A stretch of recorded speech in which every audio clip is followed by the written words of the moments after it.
Ray, what's the all-ages anime that you've brought along for us? Bodacious Pirates, or Bodacious Space Pirates in the West. It sounds like Bill and Ted's Space Adventure. Yeah, it does a bit, doesn't it? But it centers around a spirited high school girl named Marika.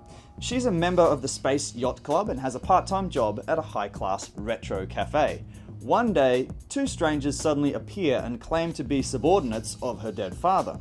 They demand that she assume command of the space pirate ship Benton Maru because according to a compact made during a War of Independence a century ago, the ship must be inherited by the captain's next direct descendant. So begins Marika's new life as a space pirate. Well, I picked this up thinking it could be a female equivalent of a One Piece, but instead of the high seas, we've got endless space. It's not really like One Piece though, is it? It doesn't have that kind of wacky sense of humour. No, and it's not quite the same action-adventure either. Even though it is funny in places, the dialogue is really good. Yeah. It seems quite natural from all the characters, even through some of the heavier technological jargon, which can get quite dense at times. And I didn't think that Marika's use of all this aeronautical terminology was odd, did you? No, not at all, but I think that's because the future world is constructed so well. Yes, I thought so too. The social structures in this world are really concrete. I believe the technological advancements, the vehicles and ships, I get a sense of governmental policy, of a rich world that everyone else exists and functions within, and that we're merely magnifying one aspect, that of pirating.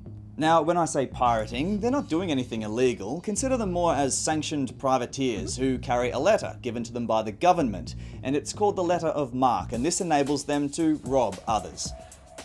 Legally. Which they willingly accept. Yeah. To be robbed. Bodacious Space Pirates covers some new ground thematically, and it looks impressive. Yeah, the animation is clean and smooth. I liked a lot of the movement through space. The anime flicks between cell shading and 3D modelling quite a bit. While both look good, it can sometimes be a little jarring. Yeah, I agree. But the ships look pretty awesome. The action, however, is nothing to write home about. But what did you think of the characters and the design? I found many of the girls in the Space Yacht Club all kind of blended into one another. Yeah. And a lot of the other characters were quite underused.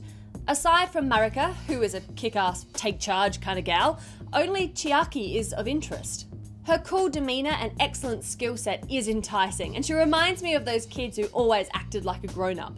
She's the total opposite of Marika, and they have a great chemistry between them. Yeah, she's very cute. I was a little disappointed too by the supporting characters, some of which looked really interesting, especially some of the pirates, and yet I don't know anything about them. They could have been fleshed out a whole lot more. I felt like I was given this awesome cake, but I was told I wasn't allowed to eat the best parts.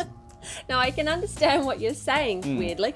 I was kind of expecting a Robin Hood space quest, but it was all a little bit too nice. I mean, where was the piracy? It didn't come in at all. That's right. And all the things that came up were really easily overcome.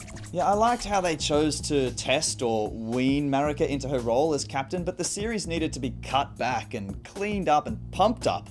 It had a great retro vibe to it, but music and sound were nothing exceptional. The main theme is good. Look, a lot of our younger viewers are probably going to get into this initially, but I don't think it's going to hold their interest over time. You know, when the story does develop, it is magnetic because there's so many details in there. It's a really rich base, but I think they fail to execute it. If I could just grab this script and stretch it out on a long table, I would take to it like a maniacal Edward Scissorhands. That's what it needs, to just be compressed. Look, bodacious potential, but I'm gonna have to give it a berry. Aw, well look, I really enjoyed this. It is slow to begin with, I will give it that, but do persevere because it's quite a nice story and it's kind of refreshing to watch this sci-fi quirky drama. Yep. I enjoyed the various blips and tweaks of the navigational and defensive equipment, but I never felt like our heroines were ever in serious danger. No. There is a film in development to be released in 2014, so maybe that's where we get to see some bodacious space pirating. Hopefully. I hope so, it'll be really cool. Look, Yeah. this is kind of light-hearted, it's a bit fluffy, and it's not going to appeal to everyone, so I'm going to give this one a borrow. I liked it. Do you know what sound a bodacious space pirate makes? I have a fear that you're going to tell me, Ray. Yeah, no, I get it. You're in space, so no one can hear you. R.